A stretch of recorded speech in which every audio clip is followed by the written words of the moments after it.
Mr. Chairman, members, honoured guests, that was the most generous welcome you gave me. I do appreciate it. The first thought that came to me was that if Don Bradman was here tonight, it'd hit me for 6. You mentioned a book I've just written called Before I Forget. People are becoming very cheeky. I was outside about 2 minutes ago and somebody I don't know came up to me and said, "You've written it just in time."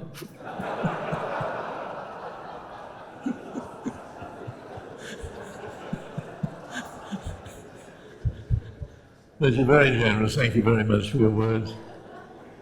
I'm sometimes reminded of the day I was in the country town and with time in my hands I went into a junk shop and to my surprise found on the floor a book I'd written.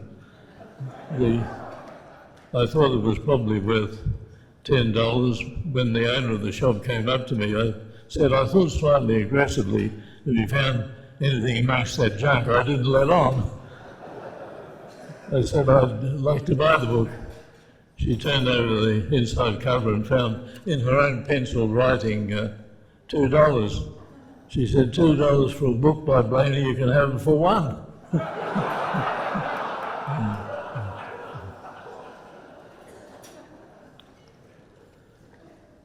I did appreciate the tribute paid to John and Nancy Stone. They've been great servants of your society as well as founding it, or virtually founding it. I know how much Nancy has done. She and John lived in the same suburb as we did. And the work, the secretarial work that Nancy did was on a huge scale. I remember one day my wife saying, see if you can pass on a message to Nancy. She said, go up to the post office, she's always there. But you and John have really done great work. Those of you who occasionally look up earlier numbers see how well they're edited, how well they're proofread. It really, that great shelf of volumes is really a tribute to John and Nancy Stone as well as other members of your society. I didn't realise when I was young that I had occasional connections with constitutional matters in the High Court.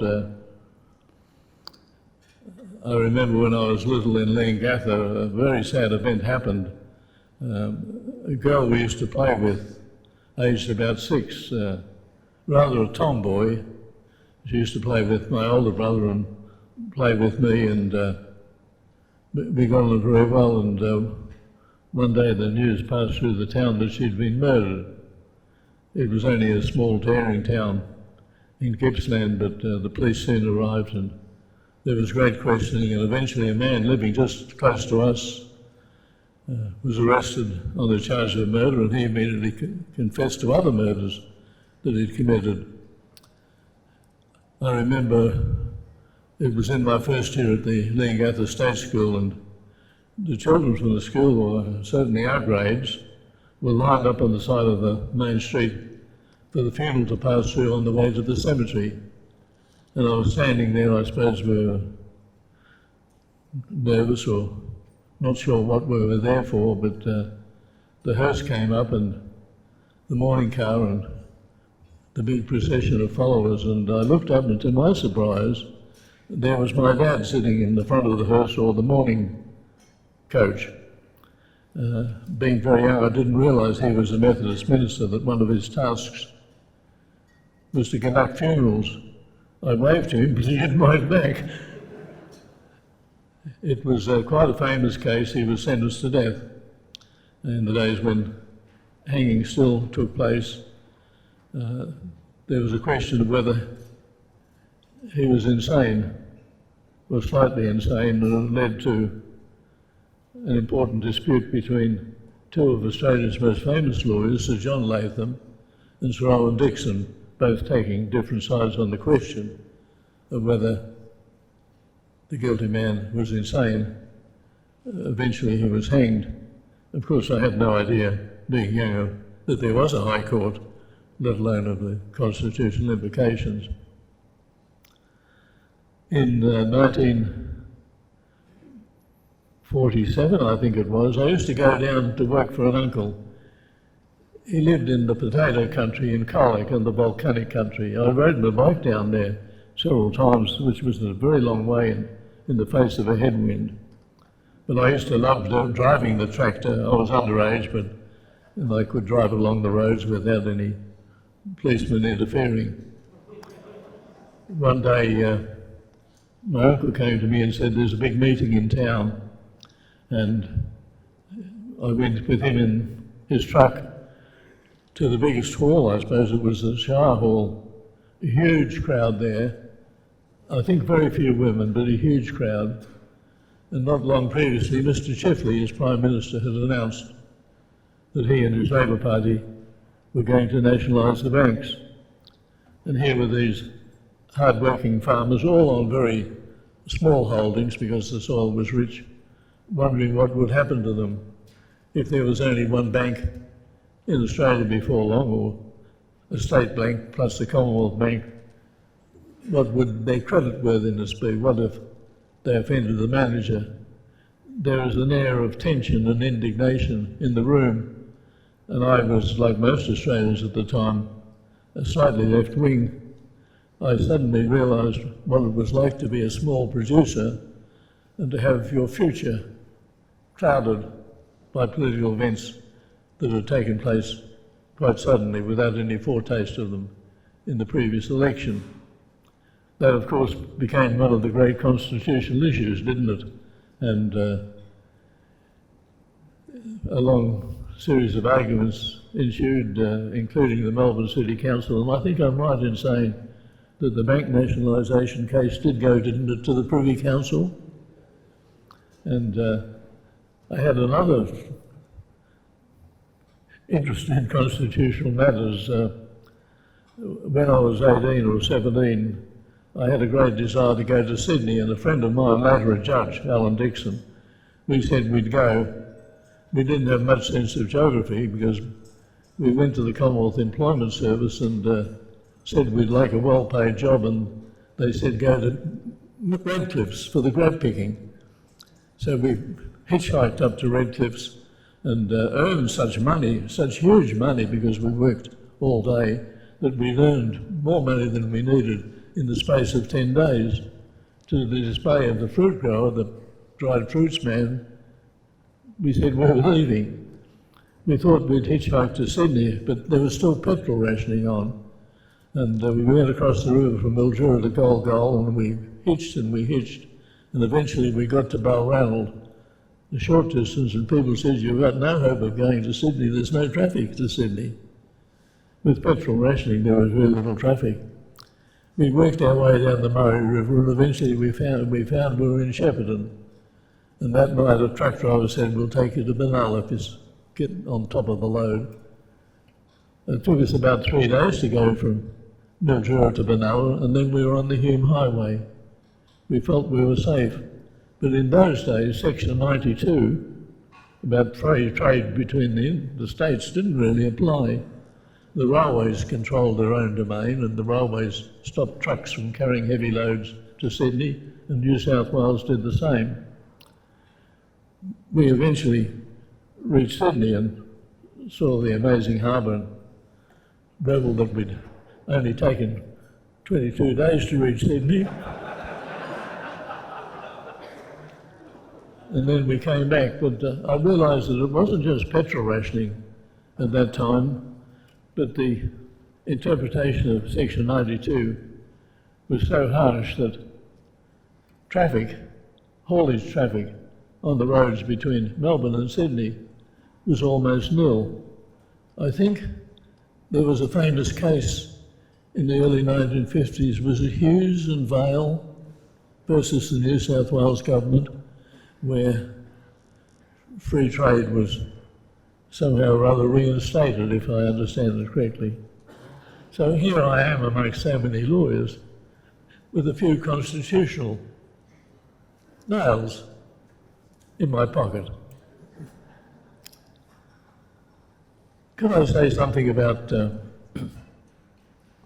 democracy. We're one of the most long-lived democracies in the modern world. We're one of the longest-lived continuous democracies in the modern world. It's an incredible thing to say about a country that really is so young. We all know that some of the Greek cities before the time of Christ had their relatively short-lived democracies. They were very brave, very adventurous, but of course they were far different to the modern democracies. You could only take part in the debating, you could only vote if you lived within travelling distance of the capital city, where everybody who voted met in person and listened to all the arguments in person. But it was a brave attempt in a society which was still slave owning, and of course women didn't have the vote either. It was relatively short-lived, but it proved to be a burning example, a shining example to the modern world. Eventually, Victoria and South Australia especially became leaders in democracy. The secret ballot was introduced in Victoria and South Australia, I think, within a fortnight of each other. Victoria must have been slightly earlier because in many parts of Europe, when it arrived there and was enforced, it was called the Victorian ballot. It was quite a sensational development in the growth of democracy. And of course, so many other adventurous things took place in those early colonial parliaments in Australia. We forget, in giving due praise to New Zealand, that while New Zealand was the first country in the world to give votes to women, and New Zealand didn't take the next step, and New Zealand didn't grant women the right to sit in Parliament. It was the South Australians who pioneered in this continent votes for women, and in many ways it was a campaign led at crucial periods by women. They mostly belonged to the Women's Christian Temperance Union, and nowadays we look on temperance and prohibition as a great curtailing of civil liberties, especially for men, but you can see there was a powerful case for attacking the liquor industry in the 1880s and the 1890s. The typical man was on low wages, and if the man spent even 7% or 10% of the weekly wage on alcohol, the sacrifices that had to be made by the rest of the family were substantial, so that in the days before the welfare state, the giving of votes to women and the hope that women would use the vote to cut down the number of hotels, the number of hours they were open, was really one of the great pieces of welfare legislation in Australia. With the coming of widespread prosperity, of course, it became less important. So in Australia in the early 1900s, for the first time, women could stand for Parliament as well as having the vote. There were many other experiments in democracy which most Australians are proud of, and here is this relatively young country, a leader in such an important political matter. The Federation movement itself was in some ways a triumph. People give, especially in New South Wales, Sir Henry Parkes the credit, and they call him the father of Federation. I myself don't see him as the father of Federation. He really curtailed it in the 1880s until he had the bright idea of making his famous rallying speech at Tenterfield in northern New South Wales. He did very good work, but Federation was far from accomplished when he died. I think we don't honour sufficiently Sir John Quick, a Bendigo boy, Cornish born, who came to Melbourne as a migrant of 4 or 5 years old. His parents were poor, and he worked in a crushing mill at Bendigo, in the noisy crushing mill that turned the quartz, carrying the gold into dust. And then he gained an education and became the member for Bendigo, a leading journalist. It was John Quick who, when the Federation movement was almost frozen or dormant in the mid-1890s, it was John Quick who said, let's have a bright idea, let's bring the people in. And his idea was the people in each colony, or state as we call them, should elect representatives, and the representatives should devise a constitution, and the constitution should be taken back to the people for their support. And the constitution could not be changed unless the same referendum took place. Quick is really a famous man in Australian history, but not sufficiently honoured.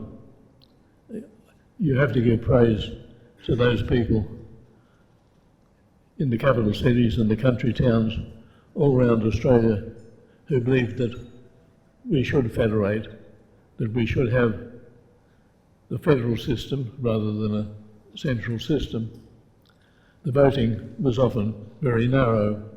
I know that in Queensland, if 2 trainloads of voters had changed their mind, Queensland would not have entered the Federation. Sydney, of course, at first was lukewarm to Federation. I think in the first referendum, Sydney as a whole voted against it. And yet on the first day of 2001, the Commonwealth of Australia was formed and by and large was a success. But even 1 year after Australia was a Commonwealth, some of the leading politicians who'd done so much to create it, looking back, thought it was a miracle, and they had the strong impression that if the people, after 1 year of federation, if the Australian people had asked whether it should continue, they thought that perhaps they wouldn't say no. It was too difficult an experiment, and at that stage, too uncertain. But federation persisted, and it had so many successes. We don't realise how fortunate we are to be a democracy. I had the idea, even 2 years ago, that democracies had the future in their hands, and that democracy was going to be the form of government for the future world. But the London journal The Economist, its intelligence unit, set up a team a few years ago to work out which nations in the world were democratic, having a wide list of criteria for what is democratic. And they worked out that there are only 20 democratic nations in the world. 20 democratic nations in a world where I think they counted 167 nations. In the democratic nations, the Scandinavian countries, I think, occupied most of the top 20 places. New Zealand and Australia are in them, New Zealand ahead of Australia. Most of the countries were nearly all were Northern Hemisphere countries and people by people of European stock. The oddity in the list was Mauritius. It's strange to see a country not rich in the list of 20 leading democracies. No Muslim countries, of course, were in the top 20. I think the last time I saw the list, the top Muslim country was at number 58, which was Malaysia. And then coming in about 69 were, I think, Indonesia and Tunis. The list went on and on. The list of the democratic countries was followed by another 20 which were democracies but had serious flaws, FLAWS, and then came a list of countries which were a mixture of authoritarianism and democracy, and then came a long list of countries that by and large were simply authoritarian. At the bottom of the 167 was North Korea. China, of course, occupied a fairly humble place on that list. It used to be said 5 or 10 years ago that China would become a democracy, but the present indications are that it will remain an authoritarian system, although who can tell what will happen in the next 40 years. It seems that one of the hallmarks of being democracy is that you have a small population. Not many in the top 20 had a large population. Another hallmark is that you're prosperous. Nearly all the countries were prosperous. Given the fact that the United States has been a kind of global umbrella for democracy in the last 70 or 80 years, and given the fact that China will become someday as important as the United States militarily and certainly in economic matters, the protective umbrella for wavering democracies will be held by China, and that will not be as favourable as the world that has existed in recent decades. I think at the moment we're a bit hard on democracy in Australia. By so many criteria, Australia really is a success story, but we allow contrary stories to gain the stage and to win wide acceptance. I read recently the statement made by the Aboriginal and Torres Strait Islander groups at the mighty rock Uluru. I think it's called Uluru, is a statement from the heart. And the final paragraph of what is really quite an eloquent statement makes the simple claim that in 1967, the year of the referendum on Aborigines, in 1967, we were counted for the first time. Now, in 2017, we hope our voice will be heard. I've not noticed that statement criticised, but it seems to me incomprehensible that a statement could gain wide currency which said that the Aboriginal people were never counted until the referendum had been passed in 1967.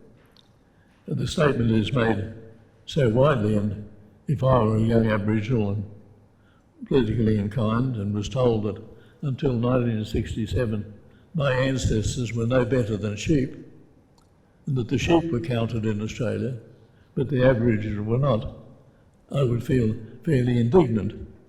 But of course, it's really far from the truth to say that Aborigines were not counted.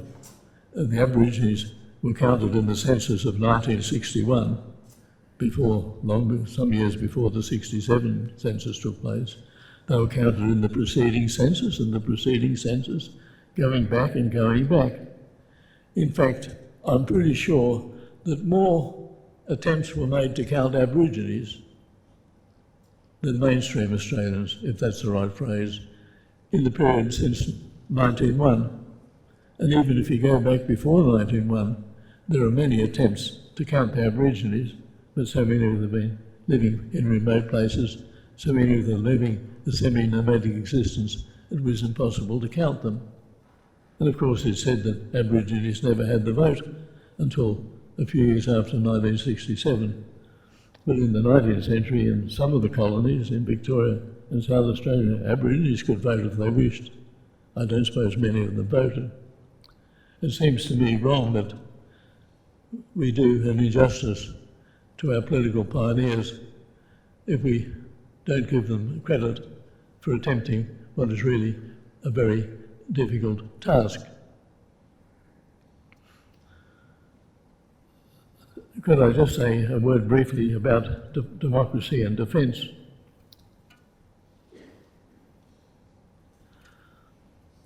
I say this not in reference to the recent comments in the last few days by the distinguished Western Australian, Captain Hastie. He's not only a naval historian, but somebody who served his country in a risky war, and if he makes a statement, one should listen to it with care.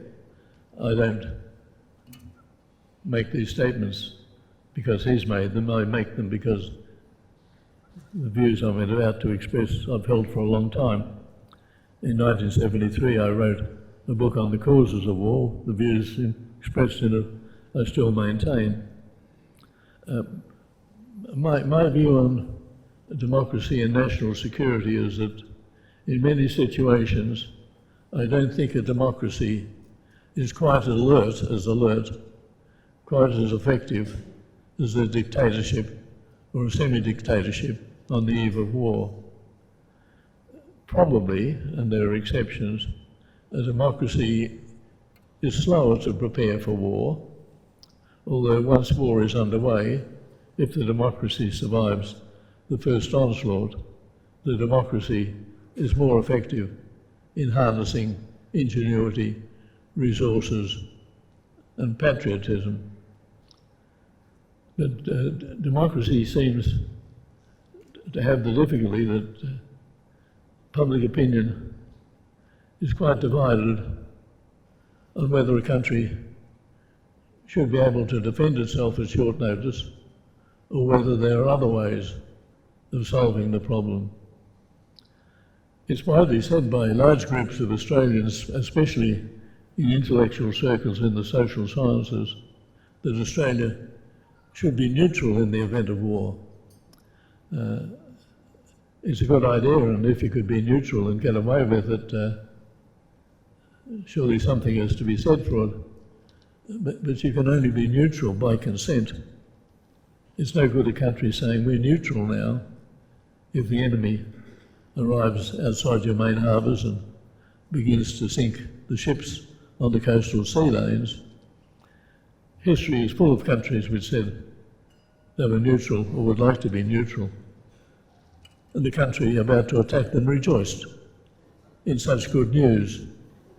It seems to me incredible that there should be, in a well-informed democracy, a strand of thinking which says that neutral is really an option.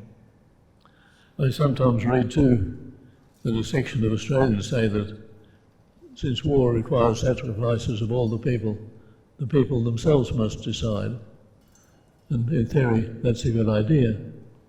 But the people can't be asked to make a decision when war is about to break out.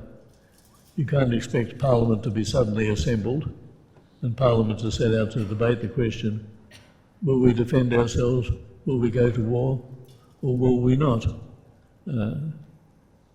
It's really an invitation for chaos if that idea gains wide currency. So I'm inclined to think that when a country like Australia, a middle-ranking power, has to realise that these are difficult questions and that a democracy has to face them. I suspect that a democracy tends, with plenty of exceptions, to be more interested in internal affairs than in external affairs. And that's in the nature of us as human beings. We're more interested in our backyard than in places further afield. We also have the idea that we can choose our allies.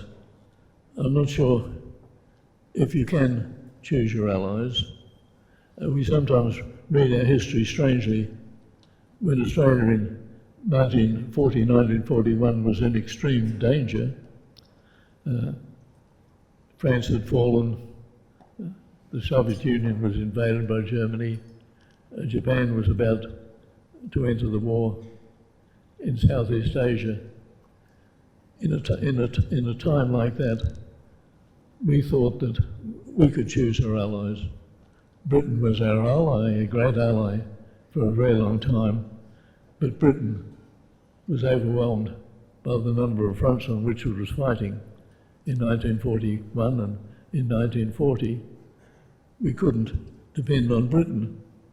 And the story goes that Mr. John Curtin, when he became Prime Minister, published an article in the Melbourne Herald, the biggest circulation afternoon paper in Australia, calling on the United States for help.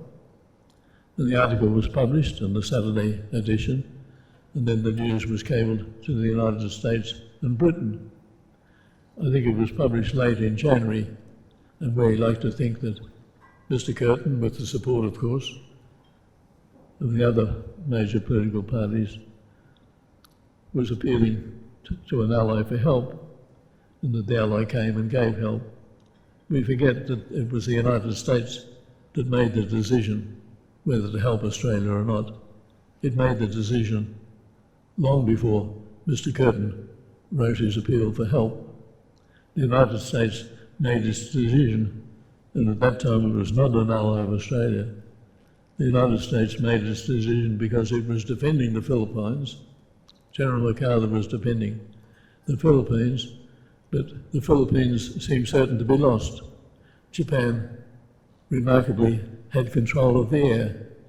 A convoy bringing aircraft and other war equipment was on its way from the west coast of the United States to Manila, and the news came that it had little hope of reaching Manila. The decision was made in Washington to send the convoy not to Manila, but to Brisbane. And it arrived in Brisbane to the great gratitude of the Australians who knew just before Christmas of 1941, well before Mr. Curtin made his appeal. I think the problem of a democracy, if it's a middle-sized, is that it must have an ally, but it can't depend completely on the ally. The ally has its own security interests. Sometimes it has to put its own interests first. I remain, of course, a Democrat. I believe I'm a strong Democrat, but we're inclined, I think, as a nation, not to debate important defence issues in the way that we would debate other issues such as superannuation and so forth. I've written out a short statement to conclude my speech. I did it because a little while ago I made a speech and a capable journalist began to pursue me for more comments. When eventually she captured me, she said, "Why are you starting a controversy at your age?" I hadn't asked for an interview or made anything I thought that was worth reporting. So not knowing whether a reporter might be here tonight, I've written out a small section. It won't take long.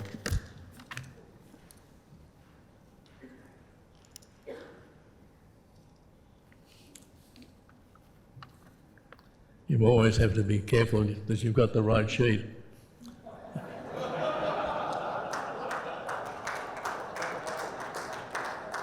I remember the Lord Mayor of one city was making a very important speech. He said to his speechwriter, "This is one of the most important speeches I'll ever give while I'm mayor."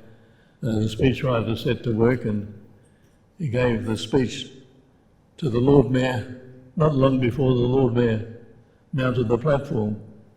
And the Lord Mayor noticed that after a while interest waned, and when he finished there was virtually no applause. When he took his place in the government or the Lord Mayoral car, he turned to his speechwriter and said, "I asked you to write me a short speech." And the speechwriter said, "Yes, you did, and I gave you 2 copies.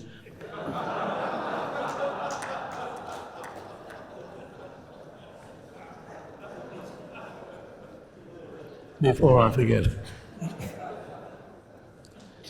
in the last 3 or 6 years, there has been widespread concern among sections of the public that democracy in Australia is failing.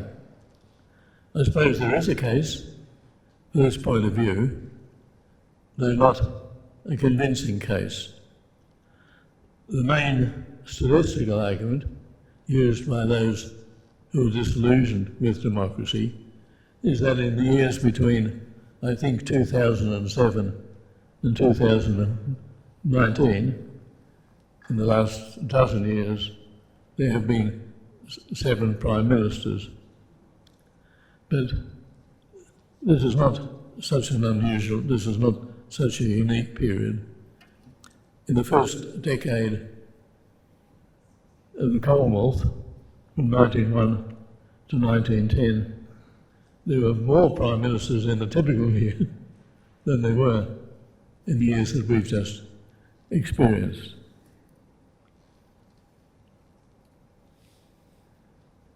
This is not a unique period of political history.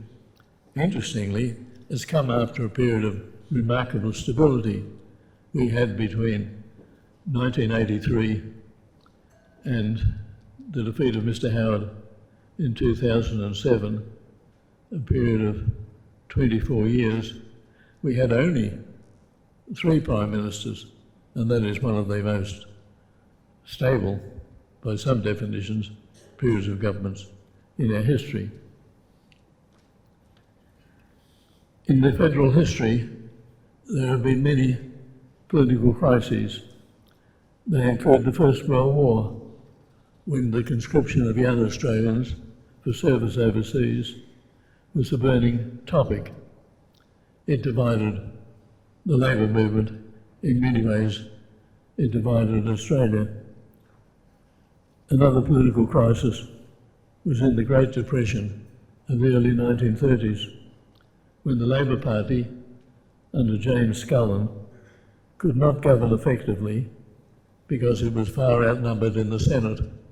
I think in the Senate, Labor had 7 senators and the opposition had 29. That was one of the results of the unusual electoral system used in the early Senate. Likewise, the infant Reserve Bank, the Commonwealth Bank, was in no way sympathetic to the policies of the Labor government, the ruling Labor government. Therefore, you could say that there was a very difficult crisis for democracy in Australia. And that was followed by the WA secession movement, a national foretaste of Brexit. I call it Westit. At the West Australian state elections in 1933, the voters in 44 of the 50 lower house seats in Western Australia voted to secede. I think, and the West Australians may know better, I think that the only electorates in the lower house that voted not to secede were Goldfields electorates.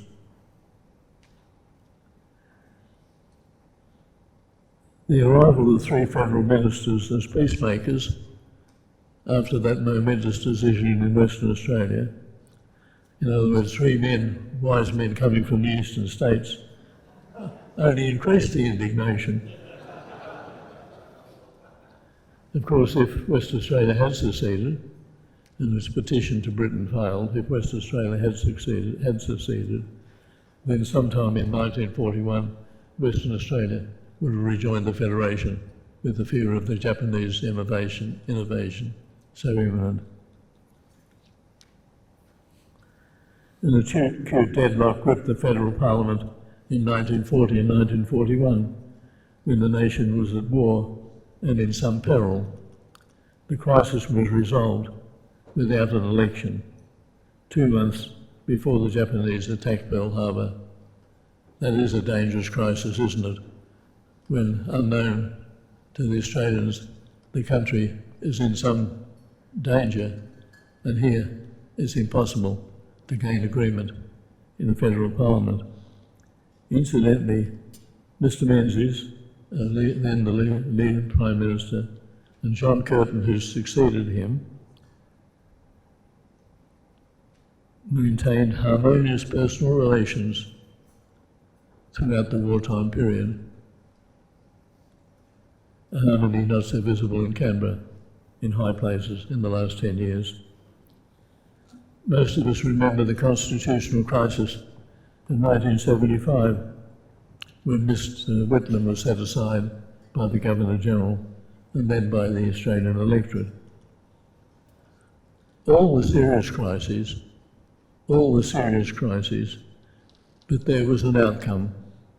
All these crises, though igniting bitterness, were solved peacefully and democratically. That's a great tribute to a working democracy. We should be proud of it. There are signs that the amending of the Constitution or the party procedures in favour of Aborigines could become thorny. Even the ABC gardening writer on television yesterday turned aside from his garden to say that the Uluru issue will be the key issue of our time. And then he went back to the nasturtiums.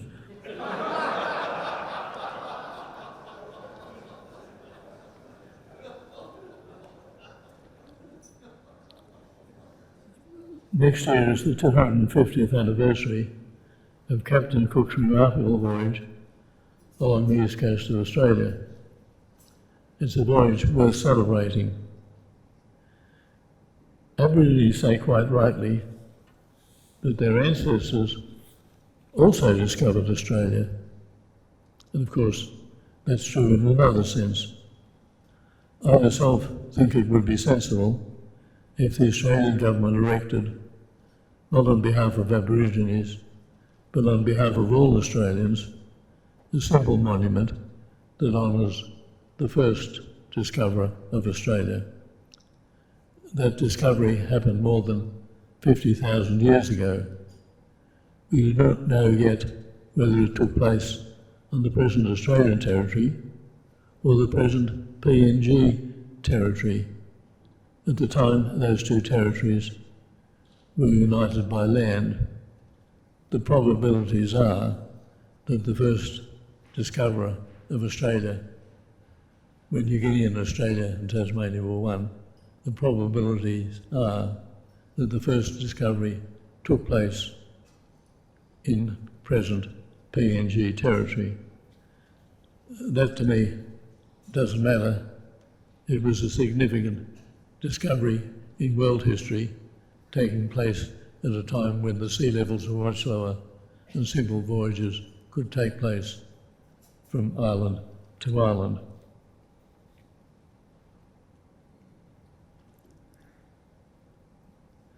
Nonetheless, the site of that first discovery is important in our combined history.